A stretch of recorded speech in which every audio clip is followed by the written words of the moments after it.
Andrew from Sachs, and welcome to video number 3 in our series on wellbeing at work. And this time we're talking about engagement. In the series so far, we've talked about physical health and well-being. We've talked about happiness and how that relates to well-being. And today what we'll be talking about is a thing called engagement, which is a form of well-being at work. And then subsequently, we're talking about recruiting for engagement, leading for engagement. We'll give you some interesting stats about engagement, how it varies from sector to sector and by age, for instance. And we'll talk about resilience, stress, and finally, ultimately talking about how recognition can contribute to well-being. So engagement is a positive psychology concept which has been researched very heavily by a range of different people, including by Sachs. And you'll see that Vigour is one of the key components of engagement. So this is quite different from the historical perspective on job satisfaction. Job satisfaction, the idea there is, do you like your job? And job satisfaction is a nice thing to have, but in fact people can be very happy with their job, they can be satisfied with their job, but not particularly productive. The strength of engagement as a concept is engagement is something that has a strong energetic component to it. So Vigour, for instance, is a part of engagement. And then dedication is all about the degree to which somebody is committed to their work, they think it's important, they try hard, and they actually try to improve in their work. And the third component, absorption, is all about people being fully concentrated and happily engrossed in their work. So the concept is that if you're truly absorbed in your work, you come to work, you join your team, you start doing stuff, and you kind of get lost in your work. Time passes, you don't notice time passing, you don't feel that you have to demonstrate or commit much effort to what you do. It's a kind of an immersion experience, so that's very good for you. At an individual level, we call this flow, and when people are in flow states, they are happier, they are more productive, and they tend to be better psychologically, so less anxious and less depressed and so forth. But you can also get this in a group form in engagement, and we call that absorption.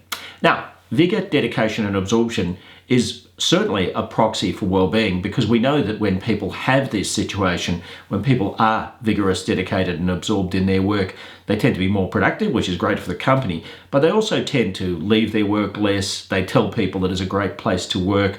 They feel happy, they get sick less often. So engagement is a really good thing to have, both for the organisation and the individual. Now, to drill into the business case for engagement in a little bit more detail, productivity varies with increases and decreases in engagement.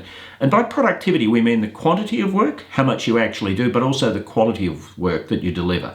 That varies. So when it goes up, that is often a precursor for increases in productivity. And when it declines, that's often an indicator of a tendency to have a loss in productivity. So internal measures, job satisfaction, absenteeism, attraction, retention, they tend to vary with engagement. And so engagement is an indicator of things like staff turnover. External measures, client satisfaction, stakeholder satisfaction. There have been a number of studies where people in customer service roles, their levels of engagement have been measured. And then you go and ask the customers that they deal with whether they were happy with the interaction that they had. And you get a 60% causation between the levels of engagement of the customer service representative and the levels of satisfaction of the person receiving the service. So that's a very important thing if you're in a business which is all about customer service. But not only that, when people are highly engaged, they're happy to provide good customer service. OH&S is affected by engagement. A number of researchers around the world have demonstrated that a more engaged work group is a safer work group, and that's a great thing for anybody who's working in the organisation, and a fantastic thing for the organisation itself. You don't have all the moral damage that you get by hurting the employees that you have, but as well as that, of course, you get the productivity gain of having a safe and smooth running workplace. So profit varies with engagement. A number of researchers have demonstrated that as you have high levels of engagement, you get stronger sales growth and therefore profit growth. So it's one of the best predictors of organisational outcomes that we've found. Now you can measure engagement, and here's an example of how that's done. You see 124 people had their levels of engagement measured here. Their levels of engagement were at the 32nd percentile, which is higher than 32% of the companies in our normative group.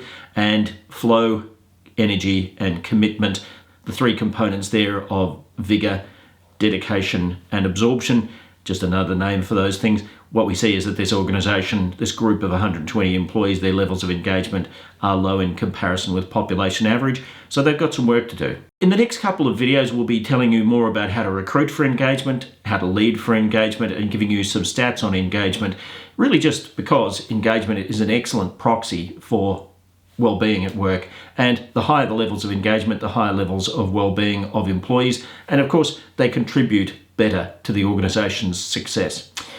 Click on the link below to join us for the rest of the series.